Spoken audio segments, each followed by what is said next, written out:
Welcome. This is Deep Dive featuring Hudson Institute.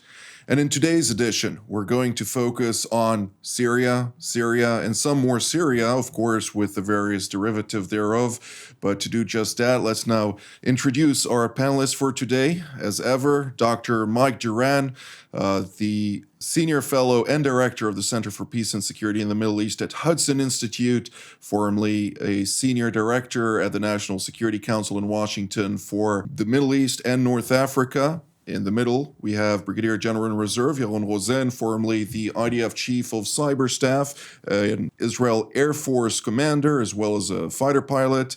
And on the right, we have Brigadier General in Reserve Relik Shafir, formerly also an Israel Air Force Commander, as well as a fighter pilot. And he led also a couple of the most interesting missions in Israel's aerial history, but we will keep that. Maybe we'll insert that in the discussion as it goes along. Dr. Duran, Syria. What can you tell us about this tectonic shift? Well, good morning, Jonathan. It's great to be here. It's really tremendously exciting to see what's going on in Syria. I think the easiest way to understand this is to just step back and look at it from the point of view of the state interests involved. Of course, there's a lot of things going on the ground, a lot of moving parts. It's almost kaleidoscopic in its nature. But let's just simplify, open up the aperture, and look at this from the point of view of Ankara, because I think that's where the center of gravity lies now. President Erdogan of Turkey made a major muscle movement. You called it a tectonic shift. I think that's probably a better way to say it. He effected a tectonic shift in Syrian politics. The way for this was, of course, paved by Israel's war against Hezbollah and against Iran, against the Quds Force. Israel hollowed out Hezbollah. It hollowed out the Quds Force. And since the civil war began in Syria in 2011, the Quds Force and Hezbollah itself have played an integral role in propping up the Assad regime. There's been a kind of division of labor in Syria between the Russians and the Iranians. The Russians provided the air power. The Iranians provided the forces on the ground. Israel has hollowed those out. That created an opportunity for President Erdogan to unleash the Syrian rebels, the opposition groups, which are backed to one degree or another by the Turks. The HTS, the leading organization here in the push to topple Assad, is not exactly a Turkish proxy, but it can't do what it's doing in Syria without the Turkish okay. And so we should see this as orchestrated, supported in one way or another by President Erdogan. He's got two major goals now that he's toppled Assad. One is he wants to return all of the refugees, the Syrian refugees in Turkey, back to Syria. Wants to stabilize the country and create the conditions to return them. This has become a very contentious issue inside Turkish politics. Second thing, he wants to eliminate all autonomous Kurdish regions on the Turkish border that are led by the PKK. The PKK is the Kurdish underground in Turkey that wants to create a separate Kurdish state. It wants to divide Turkey between Kurds and Turks, create a separate Turkish state. It's a terrorist organization. It's recognized as a terrorist organization by the United States, but the United States has been arming, training, and equipping the Syrian wing of the PKK. It gave it a new name in a very American kind of branding way. It called it the Syrian Democratic Forces. And so once it did that, it said magically the PKK nature of this thing disappeared. But that's what it's doing. And President Erdogan wants to eliminate that. He can't do that right now because the United States is supporting them. So he's positioned himself to be the primary interlocutor with Donald Trump on January 20th about the future of Syria. He wants the American forces out so he can get rid of that autonomous region. And he's also now the major interlocutor with Donald Trump on Ukraine. Remember, this Russian-Iranian combine was the major strategic element in Syria. It's also the major strategic element in Ukraine. So bottom line, Jonathan, Recep Tayyip Erdogan is in the catbird seat right now. He's got all of the he just took all the chips off the table, and he's ready for a negotiation with Donald Trump. Absolutely. Well, General Lozan, I'd like to hear your take on this from an Israeli perspective, since we did see immediately following the ceasefire that was announced in the war in Lebanon between Israel and the Iranian proxy Hezbollah, the next day, actually during the latter hours of the same day, Hayat Tahrir al-Sham, referred to by Dr. Duran as HTS, alongside Jaish al-Watani, the Turkish-backed Syrian National Army, launched their really rapid onslaught. Some top general here in Israel, who is one of the most well-versed maneuvering generals in the military of the IDF, actually told me that it looks like the Mongolian advances, that they got some reference to that. I still am digging deeper to make some analogies and equivalents. Nevertheless, during the push south, we saw both the governorate of Sweda as well as the governorate of Dir'a joining the fight, not necessarily orchestrated with the Turkish-backed forces. Nevertheless, they immediately pushed back against the Assad regime that were already fleeing towards Damascus and controlled a couple of territories south of Damascus. They were also the first ones to enter Damascus. But alongside the armistice line, the border between Israel and Syria, there were some local militants that launched an attack against a UN post within the demilitarized zone between the two countries, which brought about deliberations in Jerusalem that ultimately made a decision to capture Syrian territories of strategic importance in order to ensure the defensive posture of Israel would be able to accommodate any type of unforeseen development. What that exactly means and how it evolves within the current dynamics within Syria is, of course, for everyone to guess, but nonetheless, Israel is prepared for any development. Yeah, I think it really shows to all of us, there's such a thin line between success and failure. And so much of this is perception. I mean, Israel just had the October 7th, a year or so ago, and it showed us, just swarming troops on pickup trucks, what they can do, what devastation they can do.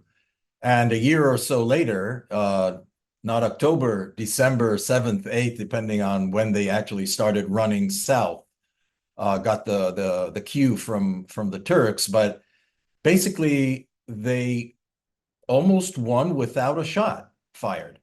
And all of Saddam's generals and the standing army, including the highest level divisions that everyone thought they would defend the capital, basically evaporated, and everyone just took off their clothes and became Syrians again, or something else, not Baath, not tied to Assad. So it really shows you how quickly a country that thinks it's strong can really fail. And again, it's from a humble point of view. Israel just went through that a year or so ago, so it's a lesson for everyone, right? I mean, being in charge of a country is a serious issue. And I think that if we listen very carefully to Mr. Julani, that just took control after a few decades of being a terrorist and on the most wanted list, including of the US, I think he also understands that he just got a country under his responsibility and people are looking up to him, including the Turks and other regional powers. And suddenly he sounds a little bit different. There's a reason for that. So I think, again, going back to Israel's perspective, I think that, first of all, Israel should stand down. I mean, it did its part, as Mike explained very well. It did its part, and now things are falling apart.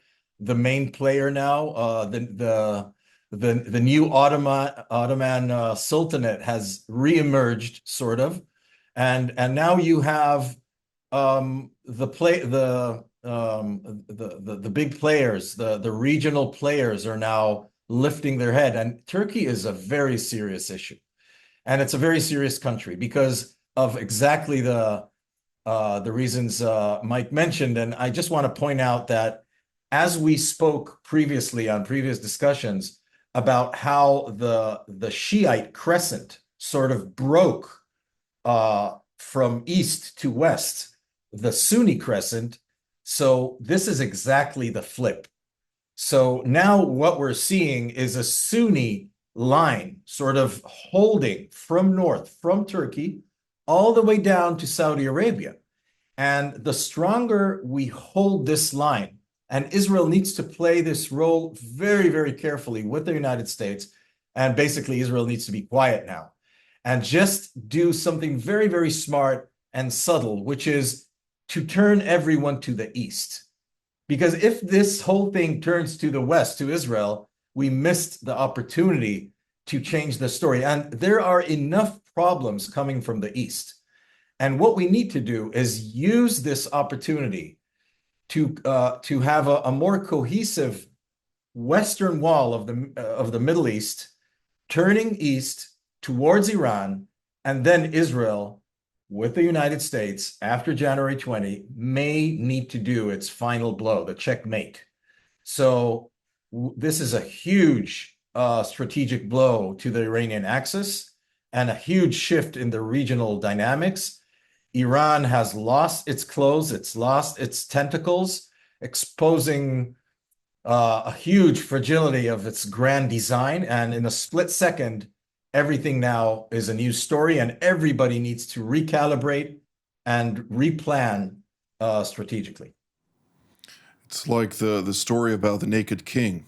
Israel was stripping the Iranians for an entire year, got the Iranians naked, and the ones that pointed and said, hey, look, they're actually naked are the Turks, who managed to exploit that situation in Syria and cause a really, again, going back to that definition, it's a tectonic shift throughout the Middle East. History is now shifting in a different course, and hopefully, I completely agree, all countries will divert their attention eastward, which is still required due to various issues. We'll touch on the Iranian angle very soon, but before we do, General Shafir, I'd like to quote the Israeli foreign minister who said the following: "The only interest we have in this is the security of Israel and its citizens. That is why we attacked strategic weapon systems, for example, remaining of chemical weapons, long-range missiles, and rockets, in order they will not fall in the hands of extremists." Now, whether or not Israel should have done that, that's already a different question since it already happened.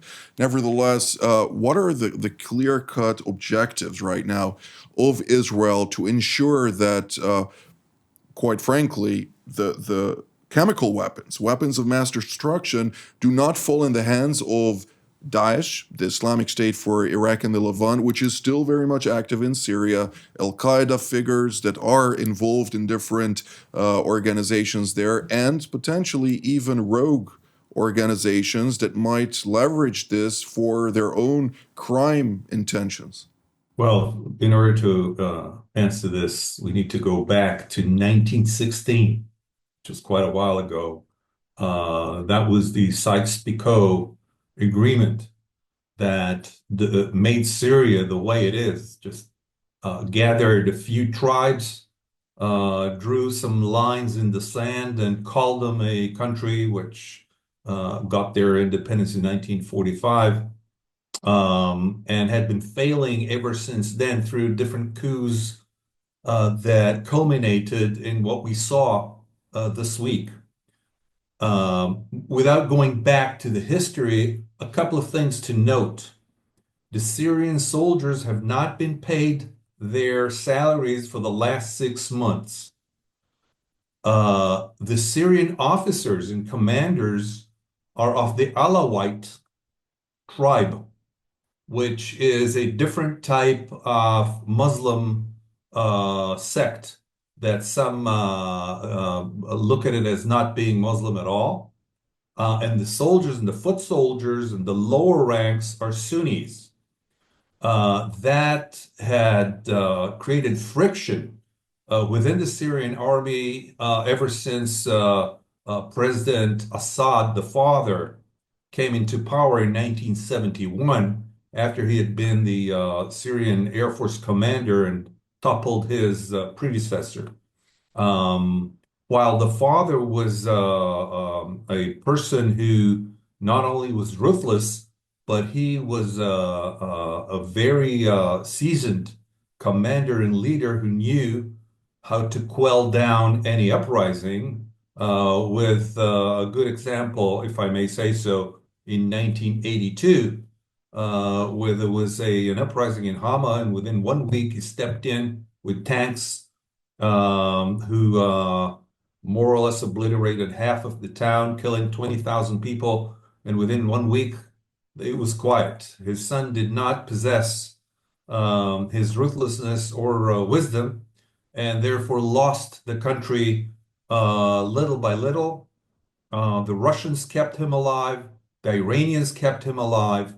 But finally, it culminated in a collapse, a very impressive collapse where the Syrian army hadn't really fought because the rebels went after the great Alexander and told the soldiers in of the Syrian army, if you fight, we'll kill you. If you don't fight, we'll let you go and be a part of the system. So the Turks, who had an empire at the time, tried to navigate this. But let's not belittle the differences of the different tribes, different sects, different religions. We are not aware. We think all the Muslims are the same. They're not.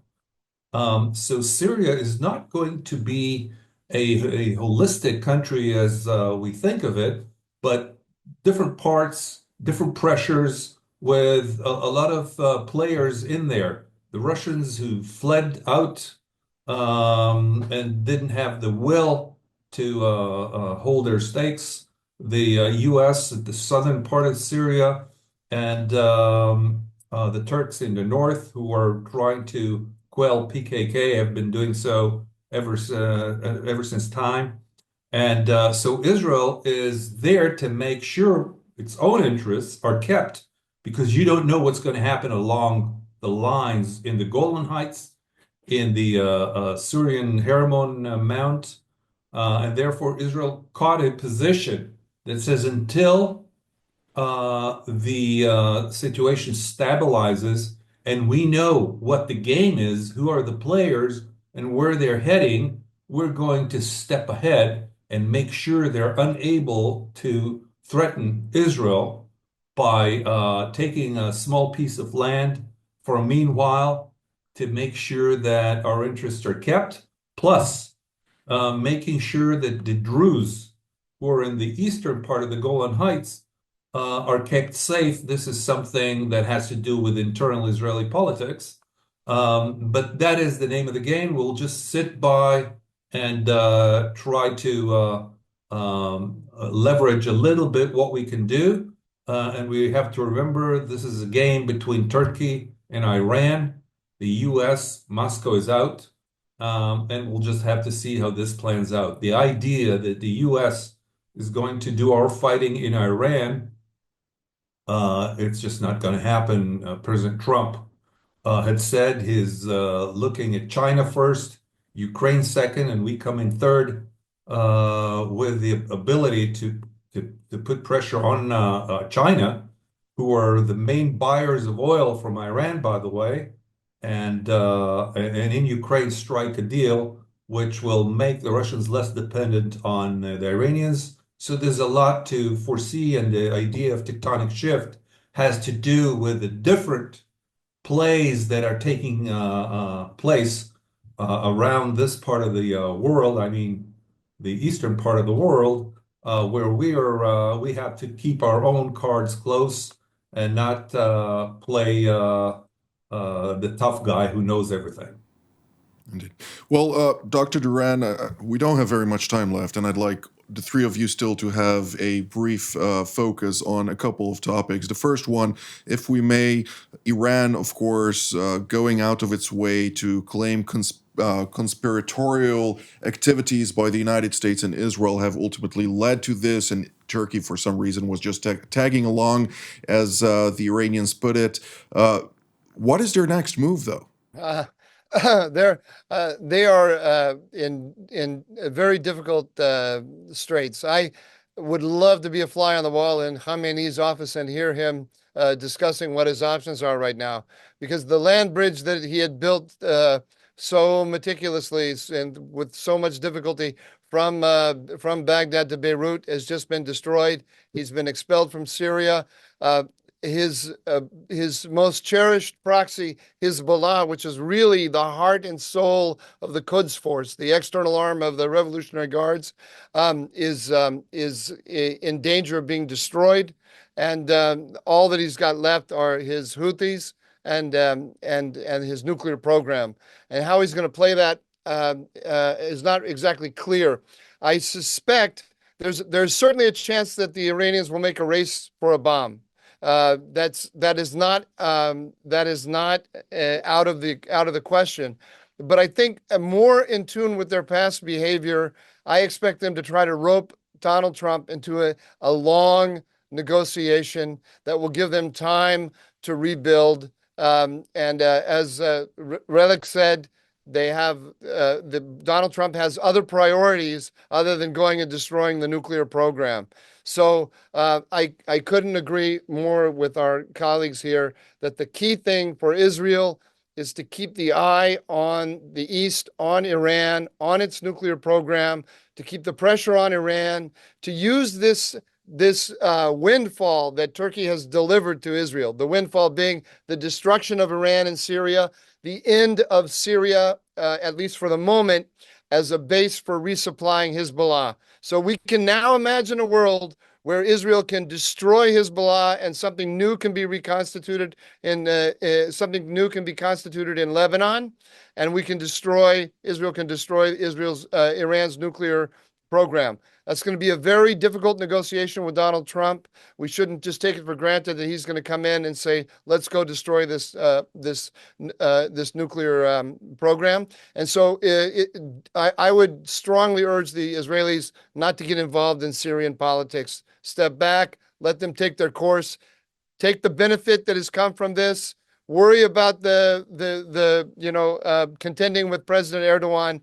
Put that off into the future and focus on the needs of the moment, which is destroying the Iranian nuclear program. Absolutely. Well, Vice President-elect J.D. Vance came out and said, drawing, of course, inspiration from the statement put out by President-elect Donald Trump, let the things play out in Syria the way they are.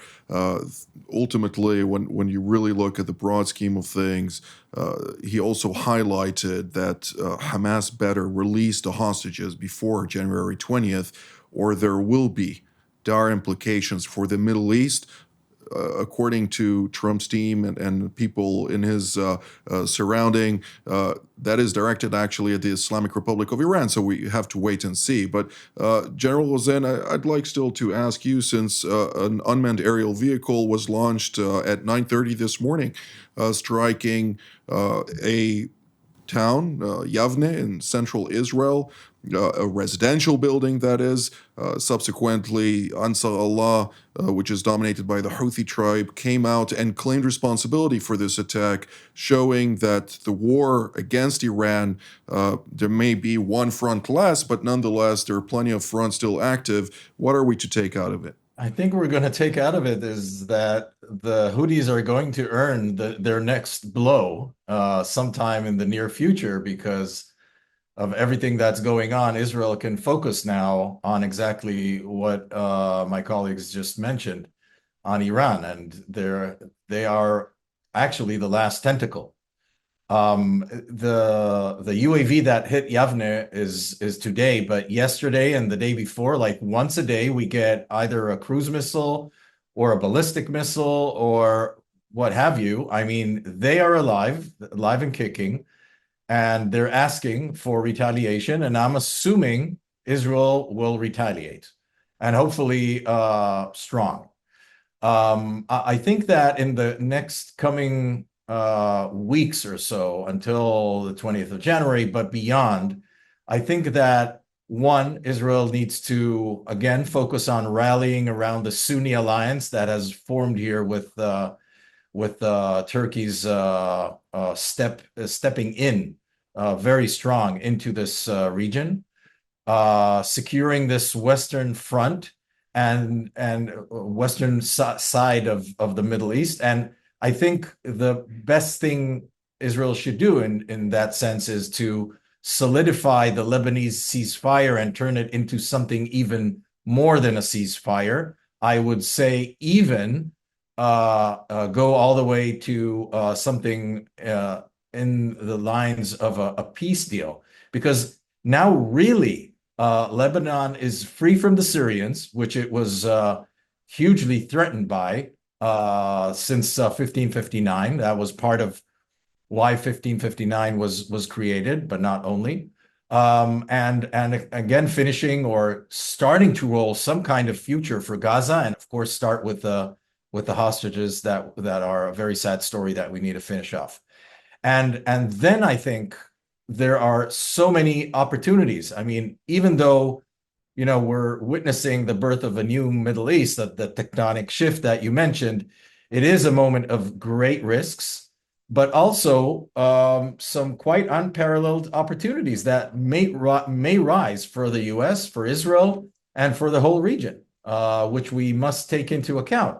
And we didn't even go into the energy potential because part of the interdiction of the Shiite crescent was that the Saudis and the GCC states couldn't run their oil from south to north to Europe to sell the LNG.